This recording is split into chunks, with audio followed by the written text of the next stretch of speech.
God was always interested in building a temple. और परमेश्वर ने हमेशा से ही इच्छा रखी थी मंदिर का निर्माण करने के In the लिए। Old Testament specifications, chapters of the chapters were given how to build the temple. और पुराना नियम जब आप पढ़ते हैं उसमें कई ऐसी आयतें हैं, कई कथन है जहां पर आप देखेंगे ये बताया गया कि मंदिर को कैसे बनाना है। So in fact, all of these portions were all about the building of the physical structure of the temple that you see right now. और ये अगर आप पुराने नियम को देखेंगे वो पूरा ही उसमें व्याख्या दी गई है, मापदंड दिया गया है कि जो भी आप ये मंदिर देख रहे हो इसको कैसे बनाना है। But about this much is about a different temple.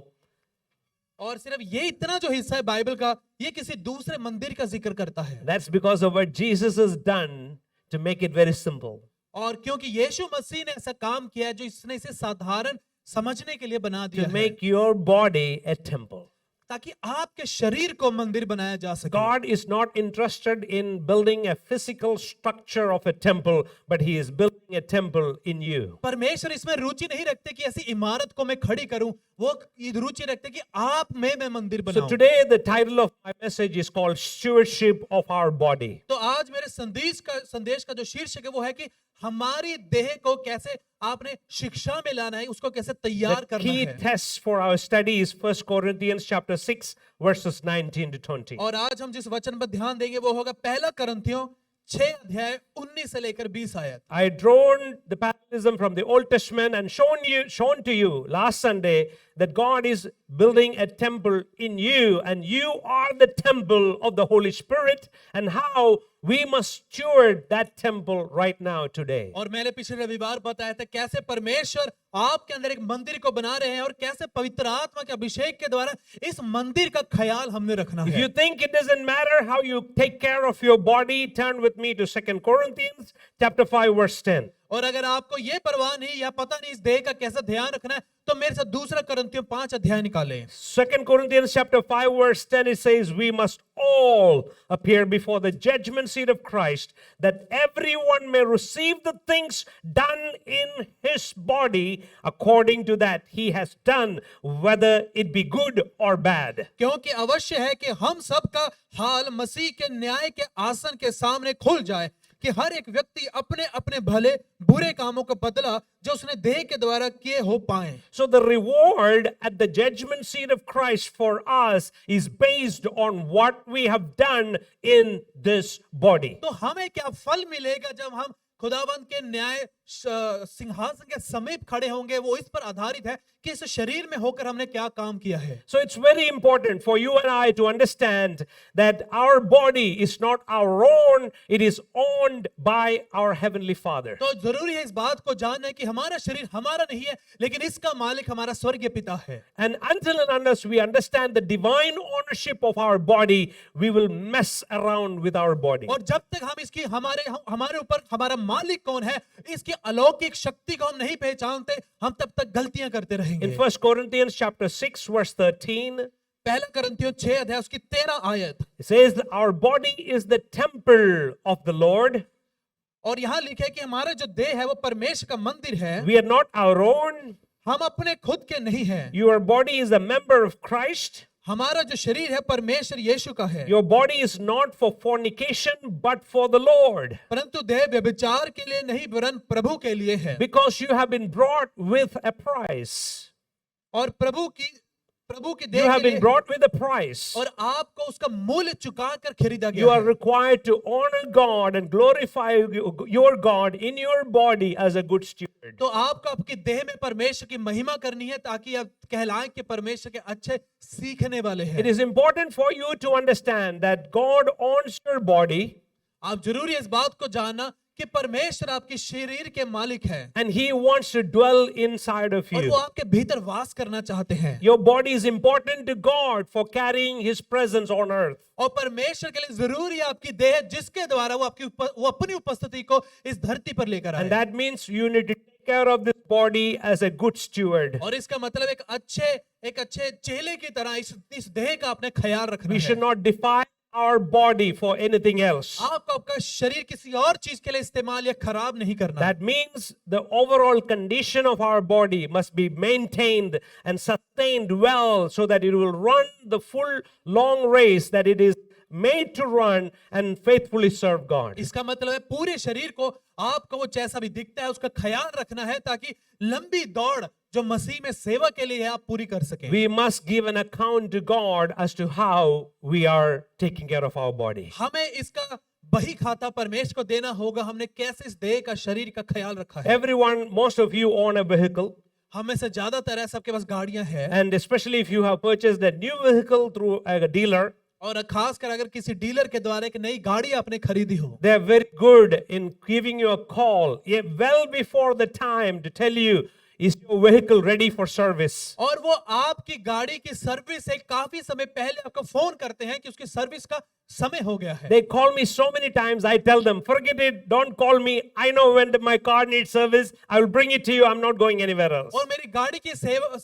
उसको सर्विस के लिए मुझे कई बार फोन आता है, मैं उन्हें कहता हूँ मत फोन करो, मुझे पता है क्या तारीख है। So, the company, at least their interest is to make money on the business to service our car. जो कंपनियां हैं वो रुचि रखते हैं कि जब मैं सर्विस के लिए जाऊं मुझसे वो पैसा कैसे ले सके, उनका काम है। But every 5,000 kilometers, our cars need a service. तकरीबन हर 5,000 किलोमीटर चलने के बाद हमारी गाड़ी को उसकी रिपेयर या सर्विस की जरूरत पड़ती है। And some of us, we think we can save the money and do it when it reaches 10,000. लेकिन हम में से कुछ ऐसे भी होते हैं जो कहते हैं मैं शायद थोड़ा रकम बचा लूं, जब 10,000 किलोमीटर चल जाएगी मैं फिर लेकर जाऊंगा। What happens? तो क्या होता है? You are trying to save the money for doing the 5,000 kilometer service, but you end up spending double the cost at the 10,000 because you were trying to take shortcuts and you cause more damage to the car. तो आपने जो 5,000 kilometre के बाद service करवा के पैसा लगाना था,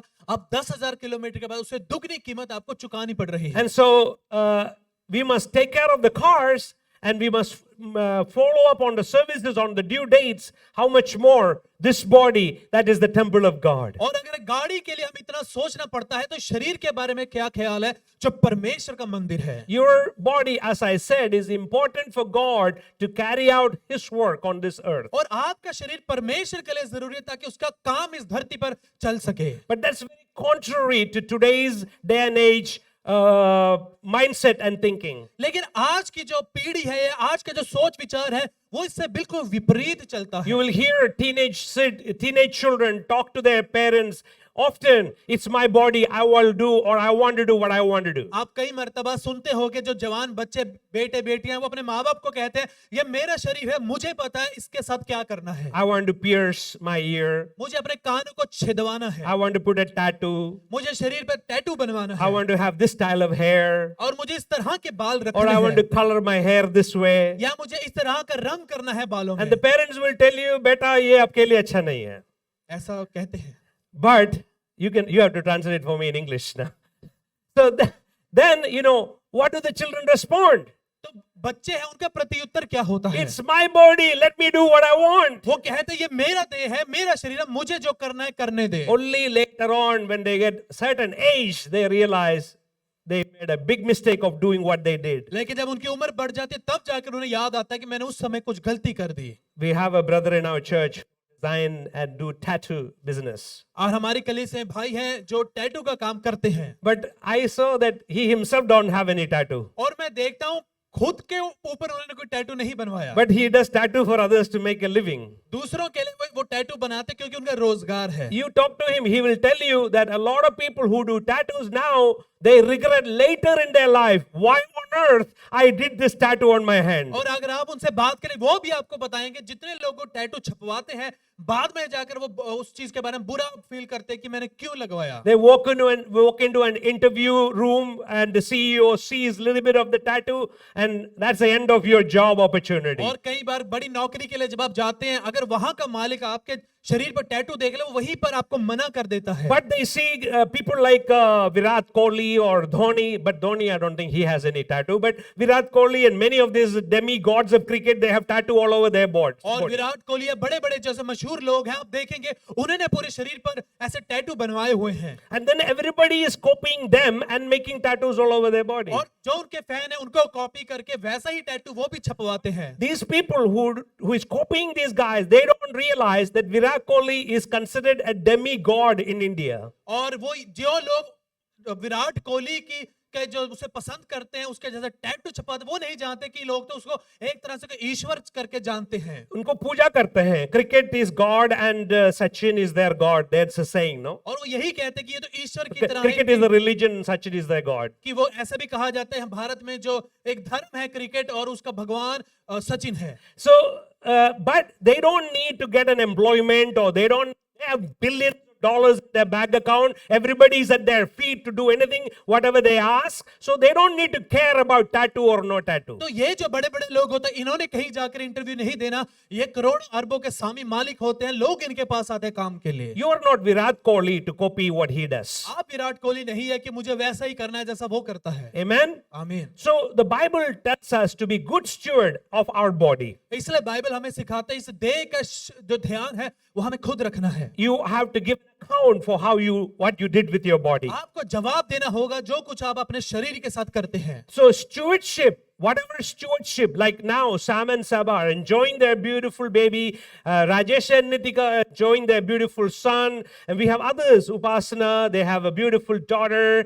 These are amazing experience of privilege that God has given to us to treasure this new life in our family, but it is a stewardship with responsibility. और जैसे हमारी कलीसिया में कितने ही परिवार है, भाई सैम है, भाई राजेश है और बहन उपासना है, जब वो अपने बच्चों परमेश्वर ने आशीष दी है, सौभाग्य दिया है बच्चे का, लेकिन उसको जिम्मेवारी की तरह उठाना इनकी जिम्मेवारी Say है। it with me. Stewardship is a privilege. It's a privilege.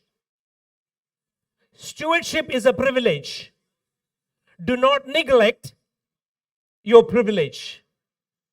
Whether it is your finance, it is a stewardship. और चाहे धन है वो भी आपकी जिम्मेवारी है उसका ध्यान रखने के Your लिए। position or your authority, whatever you are in life, that's a stewardship. तो जीवन में कोई भी अधिकार आपको दिया है या किसी स्तर पर आप हैं, उस स्तर को संभाले रखने की जिम्मेवारी आपकी It's a है। privilege. वो आपके लिए एक सौभाग्य है। It's a privilege for me to be a pastor. और एक पासबान होने के नाते मेरा सौभाग्य है कि मैं पासबान But हूं। I got to steward that. लेकिन मुझे इसे संभालना है। It's a privilege for Adibu to be the worship pastor. भाई अदीबों के लिए सौभाग्य की बात है कि वो पासबानी करते हैं आराधना में, But he has to steward that. लेकिन उसका ध्यान रखना, ख्याल रखना इनकी जिम्मेवारी Do है। not neglect your privilege. आप जो कुछ परमेश्वर ने आपको आशीष दिया उसे नजरअंदाज ना करें। If you are a son to your dad or if you're a daughter to your dad, it's a privilege. अगर आपके पास पिता है या माता है, वो आपके लिए सौभाग्य की बात है। Steward your privilege. अपने मौकों को, आशीषों को संभाले। So the first point I want to hit home to you is that my body does not belong to me. तो पहली ही बात जो मैं आपको बता देना चाहता हूं वो है कि ये शरीर मेरा नहीं है, It is God's property. ये परमेश्वर का है। I don't own it, God owns it. मैं इसका मालिक नहीं हूं, परमेश्वर इसका मालिक He है। created my body उसने मेरी देह को रचा है and He expects me to use it the way He intends me to use it. और वो यही उम्मीद मुझसे रखता है, जैसा वो चाहता है कि मैं वैसे ही इसका इस्तेमाल करूं। Amen? आमीन। And now I know what I said is totally contrary to what the world is teaching today. मैं जानता हूं जो मैंने अभी बोला है वो बिल्कुल उसके उल्टा है जो संसार आपको सिखाता है। Because the modern culture teaches us that my body is mine to do whatever I want to do with it. क्योंकि आज की सभ्यता हमें सिखाती है ये मेरा शरीर है और इसके साथ जो मैं चाहता हूं मेरी इच्छा के अनुसार मैं कर सकता हूं। God's word says you are wrong. Your body is mine, God says. परमेश्वर का वचन कहता है कि तुम गलत हो, ये शरीर मेरा है, I created it. इसे मैंने बनाया है, I simply loaning it to you for a period of time. मैंने कुछ समय के लिए तुम्हें दिया है And I expect you to take care of my creation. और मैं उम्मीद करता हूं मेरी रचना का तुम ध्यान The रखोगे। fact is, everything you see around you, everything that you have, everything that you own is God's creation. और सत्य बात यह है कि आप अपने आसपास जो कुछ भी देख सकते हो ये परमेश्वर की रचना है। God made it and He owns it. परमेश्वर ने बनाया है और वो ही इसका The मालिक Bible है। says, बाइबल में लिखा है 1 Corinthians chapter 6 verse 13. और पहला करंथियों 6:13 आयत, The body, your body is not meant for sexual immorality. यहाँ पे लिखा है, परंतु जो देह या शरीर है वह व्यभिचार के लिए नहीं है, but for the Lord, परंतु प्रभु के लिए and है, the Lord for the body. और प्रभु देह के लिए है। So we make this common mistake today, आजकल हम इसी गलती को दोहराते हैं। just as the Greek philosophers of ancient era was teaching. और जब जिस तरह से बुद्धिजीव यूनानी समय के ऐसे शिक्षा दिया करते थे, Aristotle and Socrates and Plato, all of these great philosophers taught that only what mattered was your mind and your soul, not your physical body. और महान लेखक जो रहे हैं जितना वो यही कहते थे कि आपका प्राण जरूरी है लेकिन आपकी देह इतनी जरूरी नहीं होती। They lived in a concept of dualism, that means spirit is separate, your body is separate. और वो ऐसे समय में जिए हैं जहां पर वो आपके आत्मा को अलग करके देखते थे और शरीर को अलग करके देखते थे। And that means your body is insignificant, it is not to be valued or to be taken care. और उसका मतलब यही होता था कि देह का इतना मोल नहीं, आपको इस पर इतना ध्यान देने की आवश्यकता नहीं। But the Bible teaches exactly the opposite. लेकिन प्रभु का वचन बिल्कुल इससे उल्टा ही हमें शिक्षा देता है। Body, soul and spirit, these are all integrated and connected together as one. तो देह, प्राण और आत्मा परमेश्वर का वचन सिखाता है ये त्रिएक में एक है। We cannot compartmentalize it, we cannot separate it. हम कभी इन्हें अलग कर कर नहीं देख सकते। So do not think by coming to church on Sunday morning, now I am okay for God. और ऐसा ना सोचे कि मैं रविवार को कली से आ गया, अब मैं परमेश्वर के लिए बिल्कुल सिद्ध बन गया Monday हूं। to Friday, I can do what I want, I can say what I want, I can be engaged in doing what I want. और सोमवार से शुक्रवार शनिवार तक मैं जो मर्जी खा पी सकता हूँ, कहीं भी जा सकता हूँ, ऐसा ना सोचे। And then come to church on Sunday morning, act holy doesn't make you a temple of God. और एक दिन रविवार को आकर हम अपने आप को धर्मी दिखाएं, इससे हम परमेश्वर के साथ रिश्ता नहीं बनाते। You cannot deceive God. हम परमेश्वर को मूर्ख नहीं बना सकते। Yes, you can deceive your parents. हाँ, अपने माता पिता को मूर्ख बना सकते You हैं। can deceive your wife or your husband. अपने पति और पत्नी को धोखे में रख सकते But हैं। you cannot deceive God because He sees your heart. और परमेश्वर आप कभी धोखे में नहीं रख सकते क्योंकि वो आपके दिल को देखते The हैं। second principle I want to leave with you today. दूसरा सिद्धांत जो मैं आपके पास छोड़ना In चाहता being हूँ a आज, good steward of this body, इस देह के अच्छे रखवाले के रूप में remember this. इसे याद रखें। Your body is a holy place. आपका शरीर एक पवित्र जगह है। This place or this pulpit is not holy. और ये जो आप पुलपिट देख रहे हैं या ये जगह देख रहे हैं ये पवित्र नहीं है। This body is holy. ये शरीर पवित्र है। Amen. आमीन। I know some people say, oh, Pastor, you're wearing shoes on the stage. और कई लोग कहेंगे पासवान आपने स्टेज पर तो जूते भी पहने Let me हैं। tell you, this place is not the holy place. ये जो जगह है ये कोई पवित्र स्थान नहीं है। Is there filth in your heart? अगर आपके दिल में बुराई है, Is there a dirty shoe in your heart? क्या गंदा जूता आपके दिल में है? We need to remove those dirty, filthy shoes. आपको उन जूतों को उतारना होगा जो बुरे हैं। Our external things, what we do to make ourselves look holy and sacred, doesn't make us holy. और हम बाहरी रूप से जो चीजें करते हैं जिससे लगे कि हम धर्मी हैं या पवित्र हैं, उससे कोई फर्क नहीं पड़ता। Me shaving my mustache, wearing a full sleeve white shirt and white pants and white shoe doesn't make me holy. और मैं अपनी मूंछों को मुंडवा लूं, सफेद कमीज, सफेद पैंट पहनाऊं, उससे मैं पवित्र नहीं बनता। Amen? Amen. It is our heart that makes us holy. वो हमारे की दिल की अवस्था है जो हमें पवित्र बनाती Of है। course, out of the abundance of your heart, your mouth speaks, and whatever is on your heart is a reflection of how you do things around you. हाँ, आपके दिल की बढ़ोतरी से आपका मुख बोलता है और जो कुछ आप अपने आप इर्द गिर्द करते हैं। If you value your life, you will value the things that you own, the things that you are taking care of, and everything else will be reflected in that. और अगर आप अपने शरीर का ध्यान रखते हैं, अपने जीवन का ख्याल रखते हैं, तो आपके जीवन से आप नजर आएगा कि आप हर चीज में जिम्मेवारी उठाते So हैं। if your body is a holy place, अगर आपका शरीर पवित्र जगह है, that means God who is holy is living inside of you. इसका मतलब परमेश्वर जो खुद पवित्र है वो आपके भीतर रहता है And we need to keep it holy. और हमें इसे पवित्र रखना होगा। That means there should not be any cigarette butts inside of this body. और इसका मतलब इस शरीर के अंदर कोई सिगरेट बीड़ी के टुकड़े नहीं होने That चाहिए। means there should not be any tambaku in this body. इसका मतलब है कोई तंबाकू शरीर में नहीं जाना When चाहिए। cleaning up this building,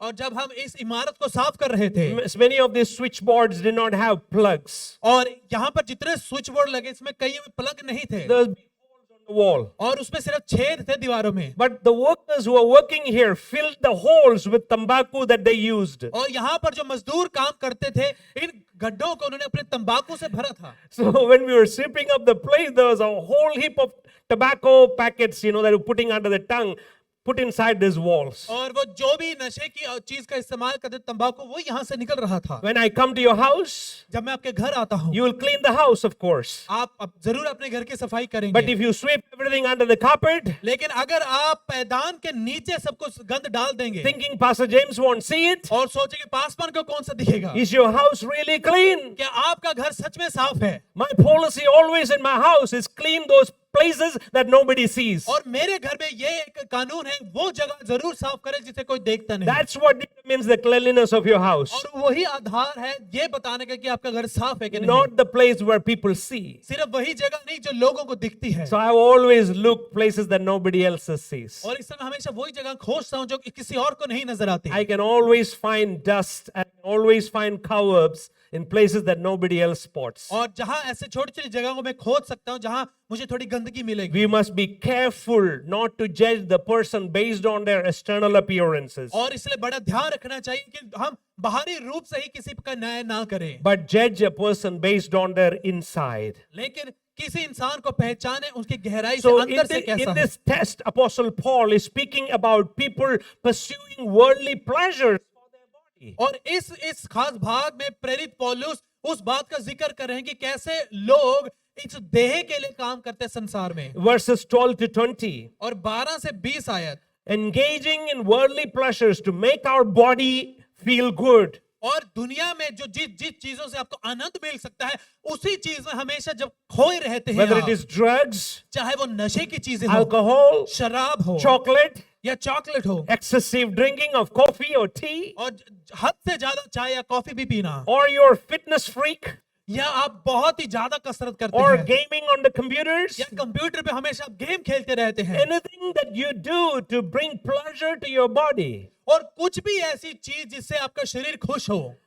Many Corinthian believers were living that lifestyle. और कोरिन्थ के जो लोग हैं इसी तरह के जीवन को वो जी रहे थे, And that's why Paul says, और इसी कारण प्रेरित पौलुस कहते our हैं, body serves a higher purpose than pleasures of the world. और वो कहते हैं हमारे शरीर का काम जिम्मेवारी इससे बढ़कर है बजाय इसके कि हम देह के लिए काम करें। We have a holy place in God's kingdom, हमारी एक पवित्र जगह है परमेश्वर के साम्राज्य and में, we are His temple. और हम उसके मंदिर हैं। And seeing our body as God's temple raises our life to a whole new level of standard of living. और जब हम इस बात को जान लेते हैं कि हम परमेश्वर के पवित्र मंदिर है तो हमारे जीवन जीने का ढंग बदल जाता So है। today, as you go home, तो आज जब आप घर जाएंगे, think about what can I do to improve my body as the temple of God. आप जरा सोचें मैं किस चीज को सुधार सकता हूं इस शरीर का ख्याल रखने के लिए। I want you to think about two things that you can immediately do to make your body as the temple of God. मैं चाहता हूं ऐसी दो चीजें जरूर सोचे जो आप उसी क्षण कर सकते हैं इस शरीर का ध्यान रखने के Maybe some लिए। of you already know. I know you have just spotted it just like that. और मुझे पता में से कई लोगों अभी आप बता सकते हैं वो क्या दो चीजें I हैं need to quit this. कि मुझे इस चीज को बंद करना I होगा, need to stop doing this. और मुझे कुछ ये काम बंद Or करना I need होगा, to stop saying this word. या मुझे इस शब्द को जो मैं बार बार बोलता हूँ नहीं बोलना Or है, I need to change my attitude. या मेरा रवैया मुझे बदलना होगा। I need to do this. Whatever it is, the Holy Spirit is prompting in your heart right now. जो कुछ पवित्र आत्मा इसी क्षण आपके दिल में डाल रहा है, Would you say to the Lord, क्या आप कहेंगे प्रभु से, Lord, give me the grace प्रभु मुझे अनुग्रह दे to change that which you want me to change? उसे बदलने के लिए जो तू चाहता है मैं बदलूं, Because this is your holy place. क्योंकि ये तेरी पवित्र जगह है। Amen? आमीन। The third thing I want to share with और you. तीसरा सिद्धांत जो मैं आपसे बांटना चाहता हूँ, Your body has a holy person living inside. आपके शरीर के अंदर एक पवित्र व्यक्ति वास करता है। Amen? आमीन। Your body has a holy person inside. एक पवित्र व्यक्ति आपके भीतर रहता है। Acts chapter 7, प्रेरितों के काम 7 अध्याय verses 48 to 50. 48 से 50 आयत। It says, God does not dwell in temples made by hands, और परमेश्वर हाथ के बनाए हुए मंदिरों में नहीं रहता, but He dwell in His people. वो लेकिन वो अपने लोगों के बीच में रहता है। Jesus referred to the same in John chapter 14. यीशु मसीह ने यूहन्ना 14 अध्याय में इसी बात को बोला। John chapter 14, verse 19 to 23. और यूहन्ना रचित सुसमाचार 14 के 19 से 23 आयत में Our bodies contain the person of the Holy Spirit, हमारे शरीर के भीतर पवित्र आत्मा वास करता है and they are the base of operation for Him to do His work in and through us. और यही बुनियादी बातें जिसका इस्तेमाल करके यीशु मसीह हमारे द्वारा कार्य करते हैं। Is the Holy Spirit dwelling inside of you, क्या आपके अंदर पवित्र आत्मा वास करता है? controlling you, आपको वो नियंत्रण में रखता guiding है, you, आपका मार्गदर्शन करता है, leading you, आपकी अगुवाई करता or है, are you allowing other things to take over that place? या आप दूसरी चीज को अनुमति देते कि वो आप पर नियंत्रण ले ले? 1 Corinthians chapter 6, verse 19. और पहला कुरिन्थियों 6 अध्याय 19 आयत, Do you not know that your bodies are the temple of the Holy Spirit who is in you, क्या तुम नहीं जानते कि तुम्हारी देह पवित्र आत्मा का मंदिर है whom you have received from God? जो तुम्हें बसा हुआ है और तुम्हें परमेश्वर की ओर से मिला है? Amen. आमीन। When God puts His Spirit inside of you, जब परमेश्वर अपनी पवित्र आत्मा को आपके भीतर डालते हैं, your body becomes the temple of God, आपका शरीर खुद ब खुद परमेश्वर का मंदिर बन जाता a है residence of His love. और जहां पर उसके प्रेम का वास होता है। If you saw somebody is vandalizing or damaging a temple that belongs or dedicated to God, और अगर आप देखते हैं कि ऐसा मंदिर जो परमेश्वर के लिए बना था, आप किसी को देखते हैं जो उसे तोड़ रहा हो, what will you do?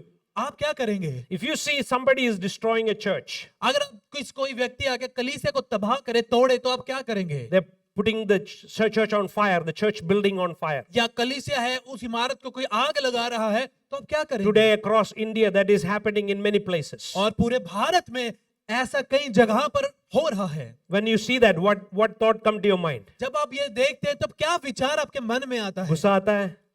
Do you get angry? क्या आप क्रोधित होते हैं? Or do you feel sad या आप निराश हो जाते हैं? how people of God are suffering? कि किस तरह से प्रभु के लोग इसका सताव सहन कर रहे प्रभु हैं? का भवन को, God's church is being destroyed. कैसे परमेश्वर का मंदिर को लोग तबाह कर रहे हैं? Maybe some of you get angry. हो सकता है आप में से कई लोग क्रोधित हो जाते हों। But how many of you feel sad, angry, or upset when we destroy this temple? लेकिन कितने लोगों को गुस्सा आता है जब आप इस देह का नुकसान करते Do हैं? you have the same emotional feeling? क्या आपके पास यही भावना फिर उत्पन्न होती हैं? God wants you to feel the same about you. परमेश्वर चाहते हैं आप खुद के बारे में भी ऐसा ही महसूस Or when करें। you see that your brother in Christ is falling away from the Lord or walking away from the Lord or doing the wrong things, we should have the same feeling for that person. या जब आप देखते हैं कि आपका भाई या बहन जो मसीह में है वो विश्वास से दूर हो रहे हैं, गिर रहे हैं, तो ऐसा क्रोध क्या आता है? How many of you know that you can vandalize your own body? कितने लोग जानते हैं कि आपके शरीर को आप खुद नुकसान या तोड़ सकते हैं? Eh? You can vandalize your own body by putting tattoos all over it. आप अपने पूरे शरीर में टैटू छपवा कर शरीर का नुकसान कर सकते हैं। You can vandalize your body by putting all kinds of crazy colors on your hair. आप अपने शरीर को बालों को रंग कर उसका नुकसान कर सकते हैं। Purple, yellow, green. If God wanted you to have green hair, God would have given you green hair. अगर परमेश्वर चाहते कि आपके बाल हरे होते, वो आपको पहले हरे बाल देता। You know, that's vandalizing. What you're doing is vandalizing. जब आप अपने शरीर को बदलने का प्रयास करते हैं बुरी रीति से, मतलब आप उसे नुकसान पहुंचा रहे हैं। In Africa, in some tribal people in Africa, they like long necks. और अफ्रीका में कुछ ऐसे देश नगर हैं जहां पर उन्हें जो गर्दन है वो लंबी चाहिए, Especially for their ladies. खासकर जो औरतें हैं उनके लिए। So when baby girls are born, they start putting a little ring around their neck. और इसलिए जब छोटी बच्ची पैदा होती है वो गोल कड़े जैसी कोई चीज है उसके And गले में डालना शुरू करते every हैं, couple of months they add one more ring. और हर महीने में वो कड़ा उसके गले में वो डालते रहते हैं, And the throat is becoming longer and longer. और उसका जो गर्दन है वो लंबी होती रहती है। And you know that if the ring is taken out, they will not survive any longer. और अगर वो कड़ों को वो निकाल देंगे तो वो ज्यादा समय तक जीवित नहीं रह Because they पाएंगे, vandalized the body. क्योंकि उन्होंने शरीर को इस तरह से बदल दिया, नुकसान कर They दिया। made it to function the way it is not supposed to function. उन्होंने शरीर को वैसे ही काम करना सिखाया जैसे उसकी उम्मीद नहीं थी। Do not abuse and vandalize God's temple, which is your body. और परमेश्वर ने जो आपको दे दिया उसका मंदिर है, उसका नुकसान ना करें। How else can you vandalize? और क्या तरीके होते हैं कि आप शरीर को नुकसान पहुंचा सकते हैं? You can vandalize it by being a workaholic. और आप एक शराबी बनकर इसको तबाह कर सकते हैं शरीर को। Workaholic. और आप काम करके, बहुत ज्यादा काम करके खुद को उसमें लीन करके भी उसका नुकसान कर सकते If हैं। you don't sleep average 7 hours a day, अगर आप एक दिन में 7 घंटे नहीं सोते, you're abusing your body. आप अपने शरीर का नुकसान करते हैं। God wants you to sleep 7 to 8 hours. परमेश्वर चाहते हैं आप 7 से 8 घंटे काम करें। Last night, many of us slept 3 hours. और हम में से कई ऐसे लोग हैं जिन्होंने पिछले रात सिर्फ 3 घंटे सोए। Now, are we abusing that way? क्या हम उस तरह से शरीर को नुकसान कर रहे हैं? Definitely not. नहीं। But if you do that every day, लेकिन अगर आप हर रोज ऐसा करें, you are going to bed 2 a.m. in the morning. अगर हर रोज 2 बजे सोने जाते हैं Then you have to go to work in the office at 8 a.m. और सुबह आपको 8 बजे काम पर जाना है, You are vandalizing your body. तब आप अपने शरीर का नुकसान कर रहे So हैं। getting sleep for your body is part of taking care of the temple. और अच्छे से सोना भी शरीर के लिए जरूरी है और मंदिर का आप ऐसे ख्याल रख I सकते know हैं। my wife is really enjoying this sermon right now. मैं जानता हूं मेरी पत्नी को बहुत अच्छा लग रहा है ये प्रचार। All right. If you overeat, you're vandalizing your body. अगर आप बहुत ज्यादा खाते हैं उससे भी अपने शरीर का नुकसान पहुंचाते हैं। Eat and eat and eat. That's all you do all day and even at night. सिर्फ खाना खाना पूरा दिन और रात को भी अगर You know, being skinny doesn't mean you are healthy. अगर आप दुबले पतले हो इसका मतलब ये नहीं कि आप तंदुरुस्त हैं। Being chubby like me doesn't mean you are healthy. और आप बहुत मोटे ताजे हो जाए उसका मतलब ये नहीं कि आप अच्छे सेहत वाले हैं। There is a limit for everything. हर एक चीज की सीमा होती है। If you are putting too much stress on your body, अगर आप अपने शरीर के ऊपर बहुत सा दबाव डाल रहे हैं and if you fail to take care of it, और अगर आप उसका ख्याल नहीं रखते things will start falling apart. और उस जो शरीर के आपके टिश्यू हैं या शरीर है वो नुक्स खत्म होना शुरू हो जाता Last है। couple of days, पिछले कुछ दिनों में every night I go home, हर रात को जब मैं घर जाता I'm walking around like this. मैं इस तरह से चलता हूँ Because for 12 hours I was on my feet, never even sitting on a chair. क्योंकि मैं 12 घंटे बिल्कुल खड़ा रहा, कुर्सी पे बैठा भी नहीं। My right knee is giving up. और मेरा जो दाहिना घुटना है उसने हाथ खड़े कर लिए। So even now I have a pain here and a little bit of swelling around my knees. और अब मेरे अभी भी घुटने के पास थोड़ी सूजन है। Now if I don't take care of this अगर मैं अब इसका घुटने का ध्यान न रखूं and I end up becoming on a wheelchair, और अगर मैं व्हील चेयर कुर्सी पर आ जाऊं, whose fault is it? किसकी गलती होगी? Do I blame God? तो क्या मैं परमेश्वर को दोष दूंगा? I stopped going to church because खुदा ने मेरा पैर को ठीक नहीं किया, मैं चर्च नहीं जाऊंगा. So God didn't heal me, I will not go to the church. Whose गलती is this? I didn't take care of my knees. तो ये किसकी गलती है कि मैंने अपने घुटने का ध्यान नहीं रखा? There's no point blaming God for your stupidity. हमारी मूर्खता के लिए हमेशा परमेश्वर को दोष देना गलत God बात has है। given you wisdom to take care of your knees. परमेश्वर ने आपको बुद्धि दी है कैसे ख्याल रखना है घुटने का। Adibu keep reminding me every time he see me. और जब कभी आदिबो मुझे देखते हैं वो हमेशा याद दिलाते हैं, Pastor Ji, pastor James you need to lose some weight. थोड़ा वजन घटाना पड़ेगा। इतना भारी इधर है उतना ये नी में आ जाएगा. So I need to lose my weight. तो मुझे जरूरी है कि मैं वजन को थोड़ा और घटाऊं। Every time I'm sitting on a dining table, Adibu comes in front of me और जब कभी मैं खाने के मेज पर बैठता हूँ भाई अदीबो की तस्वीर सामने आती and है। reminded that I need to cut down. मुझे याद दिलाया जाता है कि मुझे कम खाना Now I है। want to thank those people who correct me. और मैं उन लोगों के लिए धन्यवाद देता हूँ जो मुझे सही करते हैं। Last night Don Lazarus corrected me because I was having a Sprite. और पिछले रात को भाई डॉन ने मुझे सही किया क्योंकि मैं थोड़ा स्प्राइट पी रहा Pastor था। जी आपने ज्यादा शुगर ले रहे. वो बता रहे इसके अंदर मीठा ज्यादा होता है। It doesn't sound good to me, but it is good for me. I need somebody to tell me. और कई बार सुनकर इतना अच्छा लगता है लेकिन वो जरूरी है। So it doesn't feel good people correcting us. कई बार हमें अच्छा महसूस नहीं होता जब लोग हमें सही करने का At प्रयास that करते very हैं। moment when Don Lazarus told me, Sprite is in my hand, he's telling me, Pastor Ji, too much sugar. Now what do I do? Stop drinking? तो अभी मेरे हाथ में स्प्राइट है, डॉन लाजरस मुझे बोल रहे हैं कि इसके अंदर चीनी बहुत है, तो मैं क्या करूं? So I made some excuses तो बहाने मैंने कुछ बनाए and I drank it. और फिर मैंने उसे पिया। But next time I know in the back of mind, Don Lazarus told me don't to drink. और मैं हमेशा याद रखूंगा अगली बार कि डॉन लाजरस मुझे So कहा था नहीं पीना। if people are correcting you about the wrong things that you're doing, अगर लोग आपको बताते हैं कि कुछ गलत आप कर रहे हैं, even though it doesn't make us feel good, चाहे उससे आप ज्यादा संतुष्ट नहीं होते, अच्छा नहीं at लगता, the end of the day, it is for my benefit. लेकिन दिन के आखिर में वो आपके लिए फायदेमंद साबित इनका होगा। क्या फायदा है? What is the benefit for him उनका मुझे बताने में व्यक्तिगत क्या फायदा हो or for सकता है him? या अदीबों के लिए? I know they like to see me live long. हाँ मैं जानता हूं वो चाहते हैं कि मैं और लंबा जीऊं। Amen?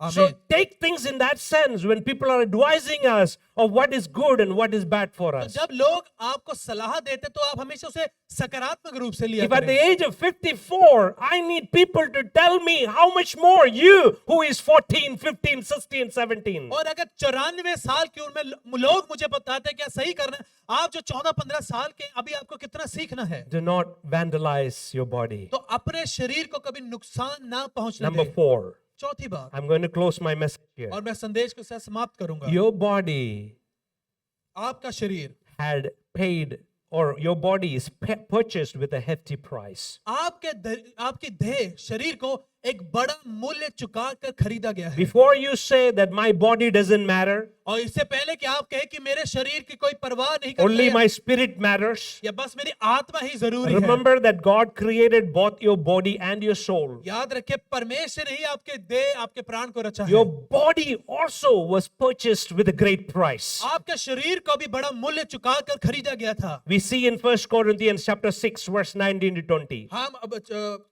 पहला कुरिन्थियों 6 अध्याय उसके 19 में देखते हैं, Our bodies have been bought with a heavy price. क्या तुम नहीं जानते कि तुम्हारी देह पवित्र आत्मा का मंदिर से बड़ा मूल्य चुका कर खरीदा गया है। Remember this. इसे याद रखें, God never created a person that he never loves. परमेश्वर ने ऐसे किसी व्यक्ति को नहीं रचा जिससे वो प्यार नहीं करता। He created everyone that he loves. उसने हर एक की रचना की है और उससे वो प्यार करता If है। you are born अगर आपका जन्म हुआ है in this world, इस संसार में, God created you परमेश्वर ने आपको रचा है and he loves you. वो आपसे प्रेम रखते You हैं। are the apple of his eye. आप उसके आंख की पुतली हैं। Amen. आमीन। When my son walks around जब मेरा बेटा चलता फिरता है as a father, एक पिता होने के नाते I'm proud. मुझे गर्व होता है। There goes my son. वो रहा मेरा बेटा, Now these days he started driving. और अब वो गाड़ी भी चलाता है। Sometime last night we both were driving. और पिछली बार हम दोनों ने गाड़ी चलाई, So I was following him behind him and he was driving in front of me. वो मेरे आगे गाड़ी चला रहा था, मैं उसके पीछे पीछे था। I feel good. मुझे अच्छा महसूस हुआ। As a father, my son is driving in front of me. एक पिता होने के नाते मेरा बेटा गाड़ी चला रहा है, I feel proud, right? मुझे गर्व महसूस होता है। You feel proud about your son, right? आपको अपने बच्चों के ऊपर गर्व होता होगा। God from heaven looks down upon you right now. परमेश्वर स्वर्ग से नीचे आपकी ओर देखता है And he got his chest out for you. और उसका भी सीना फूल जाता है। He's proud of you. वो आप पर गर्व करता है। That's my son.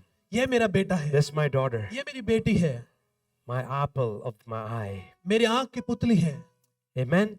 आमीन। He wants you. He owns you. He paid a price to save you. वो आपको चाहता है, आपके लिए परमेश्वर ने खुद ने मूल्य चुकाया है। That's what this table represents. ये मेज इसी बात को दिखा रहा है। Amen. आमीन। A heavy price. एक बड़ा मूल्य, Jesus, Yeshu when he died on the cross, जब क्रूस पर उसने अपनी he जान gave the, all for you and for me. उसने अपना सब कुछ मेरे और आपके लिए दे दिया। As I close my message जब today, मैं अपने संदेश को आज समाप्त करता I want हूँ, to remind you one more thing. मैं आपको एक बात का स्मरण करवा दूं। This body has a heavenly purpose. इस शरीर का एक स्वर्गीय उद्देश्य है। This body has a heavenly purpose. इस शरीर का स्वर्गीय उद्देश्य है। As you drive around the highways, जब आप बड़े चौड़े रास्ते पर सड़क पर चलते हैं, you see big signboard आप देखें बड़े साइन, बड़े जानकारी लिखी that होती है, promotes big products. जहां पर आप देखते हैं बड़ी बड़ी मशहूरियां लगी होती हैं। Let me tell you, मैं आपको बता दूं, your bodies are the biggest signboards on the roads and the streets of Chandigarh. और मैं बता दूं, आपका शरीर सबसे बड़ा एक साइन बोर्ड है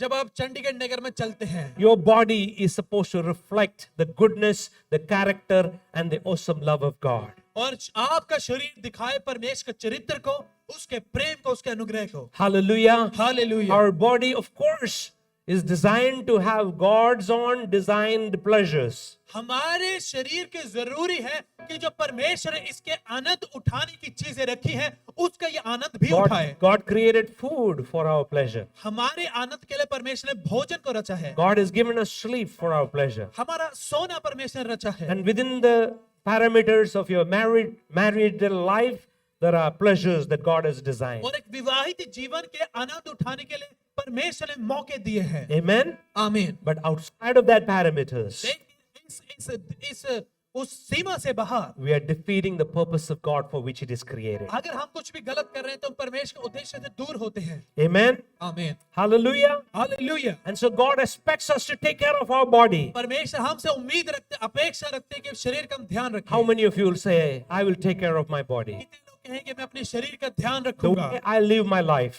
जिस तरह से मैं जीवन जीता हूँ, in my spiritual life, मेरे आत्मिक जीवन, my physical life, शारीरिक जीवन में, what I put into this body by way of food. और जो कुछ मैं शरीर के अंदर डाल रहा हूँ, जैसे मेरा खाना। Some of you may be addicted to watching this soap series on television. और कई लोग ऐसे होंगे जो टीवी पे सास बहू जैसे नाटक देखते होंगे। Every day, these young boys and girls coming up with the stories that never ends. और हर एक सीरियल नाटक की एक नई कहानी, एक जवान, एक लड़का, एक लड़की आते हैं, उस कहानी का कभी अंत नहीं होता। And then you think that is jindagi, life is like that. और आप सोचते हैं कि हाँ, वास्तविकता में भी ऐसा होता है। No, नहीं, that is not life. जीवन ऐसा नहीं है। Don't get addicted to those junks. आप वो जो व्यर्थ की चीजें देखते हैं, आप अपना जीवन व्यर्थ ना करें। Don't waste your time in front of those television watching those junk stuff. और ऐसे प्रोग्राम देखकर अपने बहुमूल्य समय को गवाए ना। Take care of your body. अपने शरीर का ध्यान रखें, Exercise. थोड़ी कसरत करें। Amen. आमीन। Go for a walk. थोड़ा सैर सबके लिए जाया करें, It is good for you. अच्छा है आपके लिए। In the morning or evening, at least whenever you have time. जब कभी आपका समय हो, चाहे सुबह या शाम, Minimum 45 minutes of walk. कम से कम 45 मिनट तो चला करें। Amen. आमीन। And those of you who are like me, who easily gain weight, अगर आपका शरीर मेरी तरह है, जो कि बड़े साधारण रूप से वजन को जल्दी बढ़ा लेता है, let us join force in being more disciplined in working out, eating right, and trying to lose तो that आइए extra fat. तो हम जैसे लोग मिलकर प्रण ले कि मैं थोड़ा सही से खाऊंगा और कसरत करूंगा। Amen. आमीन।